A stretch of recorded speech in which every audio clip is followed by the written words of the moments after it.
This is our block, block. This is our hustle.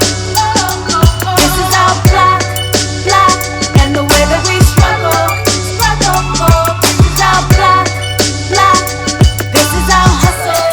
Hey, DJ Knowledge. Hey, y'all. Oh, hey. Hey. Hello. Hey, y'all look good out there. What's up? Guys, welcome to our block. We're so happy that you're here with us today. I'm Ron, Hey, everybody. I'm Raven Paris.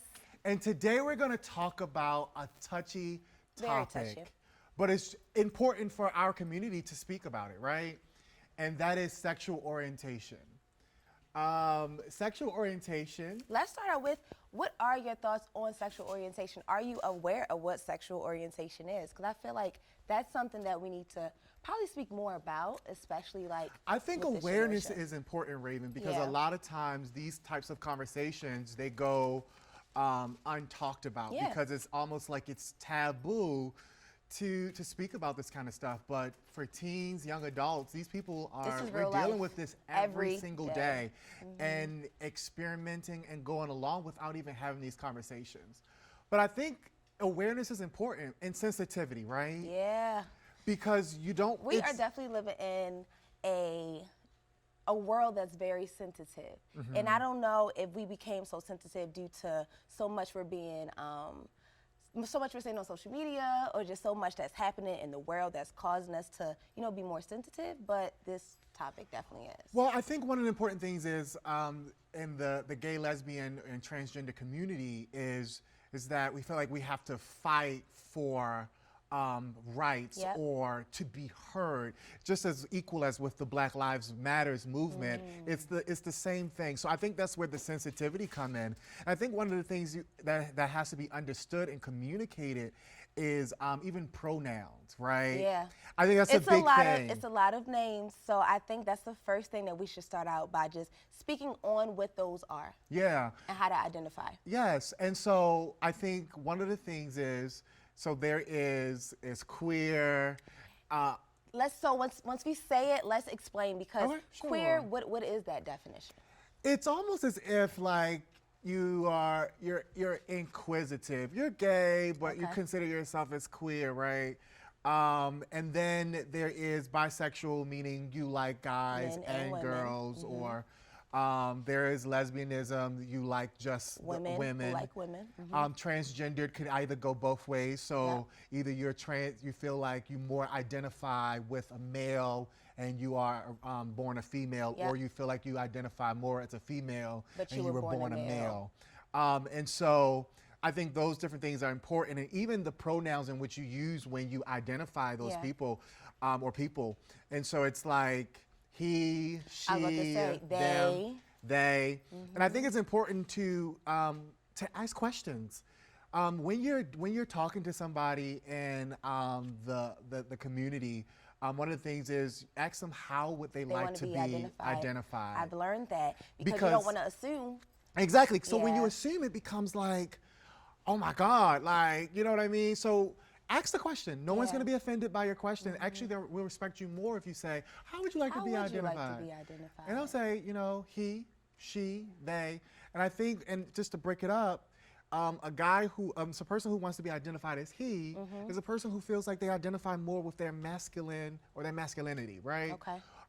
Or there's if somebody wants to be identified as a she, that person identifies more with the femininity, right? Or they, what happens there is that Yeah, I need the to know. person identifies with both.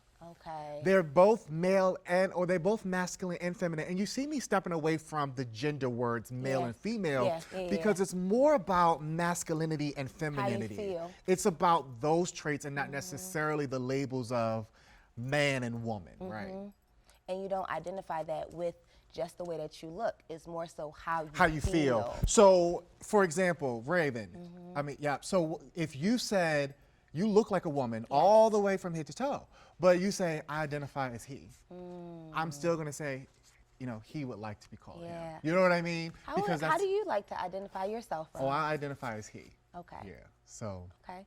So can we go because now you can speak from personal experience. How did you start identifying your sexual preference?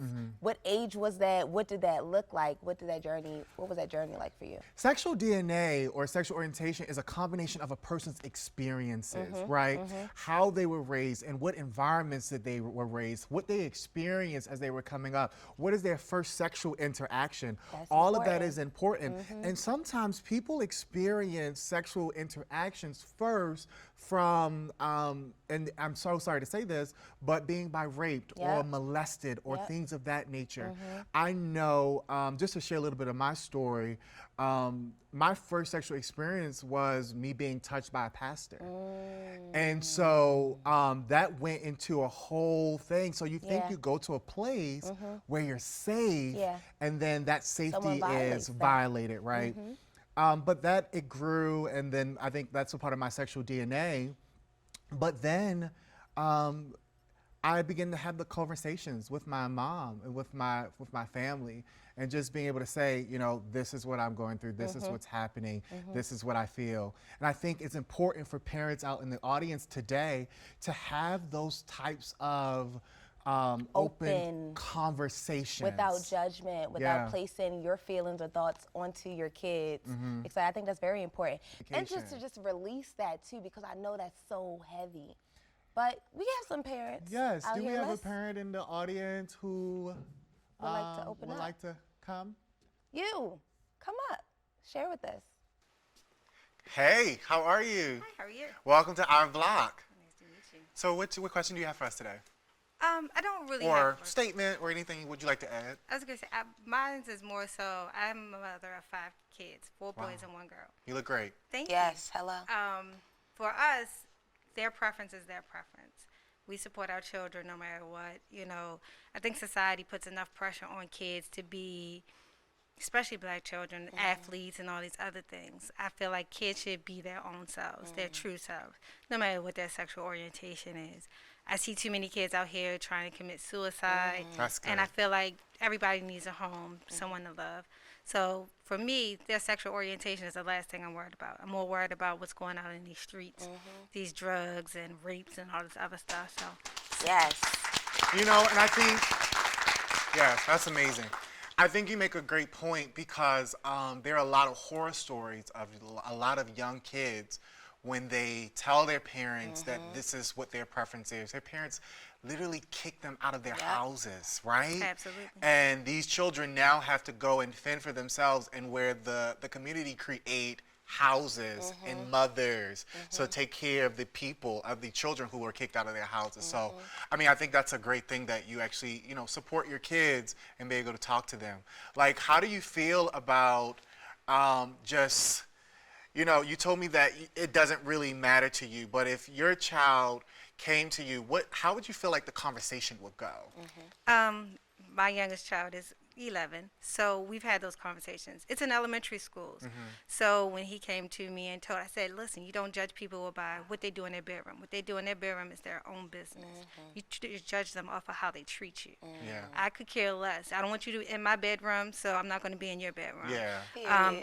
For someone that young, we just had an open conversation. I told him to say, what it means and this, that, and the other. And a good person is a good person. That sexuality has nothing to do with it. Good. Thank you. Let's clap for that. And one other question for you before you leave is because it's a whole concept of coming out, right? Or saying I have to now announce my sexuality to my family or my community, while if you're straight or heterosexual, you never have to announce that. How do you feel about that whole coming out thing? I have an opinion, but I want to understand how you feel about it. I feel as there's no coming out. Yes. It's who you are. Okay. I believe that that's who you are.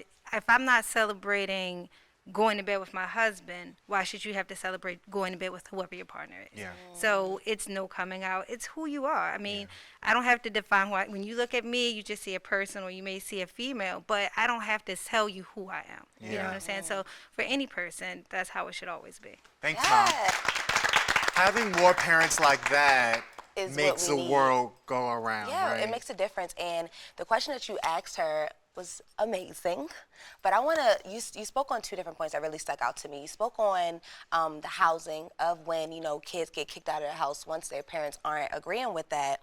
And then you also went into like just having those conversations. But I want to go into the housing because I watched Pose. Have any of you watched Pose? Pose is out, yes. I love it, and that really opened my eyes to to more of that community and what that looks like. And when the AIDS, that whole pandemic happened, when it came out, and more so, my question to you: when that situation happens, right, and they get kicked out, they get pushed out into the world. How do you find out about these houses who have the mothers who bring them in? What does that look like, and how can you find those resources? Well, I'm going to be honest with you. I don't know. Okay. That was not my experience, and if only a person who experienced that Would've shared. can tell you exactly what that looks like, because I don't know. Unfortunately, some people do, but that's not Yeah. everybody's story. Some people have really great mothers, like Yeah. that mom there, who's accepting. And we're talking about sexual preference, and we dealt a lot with the homosexual community, but having the conversation Period. isn't easy, even in the heterosexual community or heterosexual space as well. Unless the parents set the tone Like a for mom, that conversation. Exactly. And so I think it's important for parents to have those conversations, because I know a lot of times people don't say, for heterosexual people, oh, I like a boy, or I like a girl, or I want to have sex with them. So those conversations are just, not done. But And even being an adult, because I was blessed to have a mom where as though she sat me down, she talked to me about having sex, she talked to me about having, if you was to get an STD, or what that may look like, and getting checks. But I have a lot of friends who are now at the age of 30, and their parents did not have that conversation with them. And unfortunately, they had to experience life and go through certain sexual experiences and learn through real world instead of being educated on that could have prevented them. So regardless of your preference, definitely make sure that parents, you're having that conversation. And also teens, kids as well, be strong enough, build up whatever confidence you have to want to go to that trusted adult, whether it's a sibling, whether it's an aunt, whether it's an uncle or a parent, just to, release that and it's not all being built up. yeah, and I want to speak, as we wrap, I want to speak to the teenager or the young adult who, just feel like they don't know what's going on, or feel like they're awkward or misplaced. Yeah. You are uniquely you, and who you are is who you are. Appreciate that. Don't try to be anyone else. Be you authentically, because the authentic you will get you so much further than the facade that you may put up, okay? So thank you for joining us on Our Block. Mom, thank you for coming on today. We appreciate you. Let's Yes, give we Mom another appreciate moms hand. like you. And we can't forget the flyers and the baddest DJ in the land. Yes, DJ Knowledge. Hey, yes, DJ Knowledge. Well, I'm Ron, And I'm Raven Paris. and thank you for joining us on Our Block. And next week, We may be on your block. It's all black, black.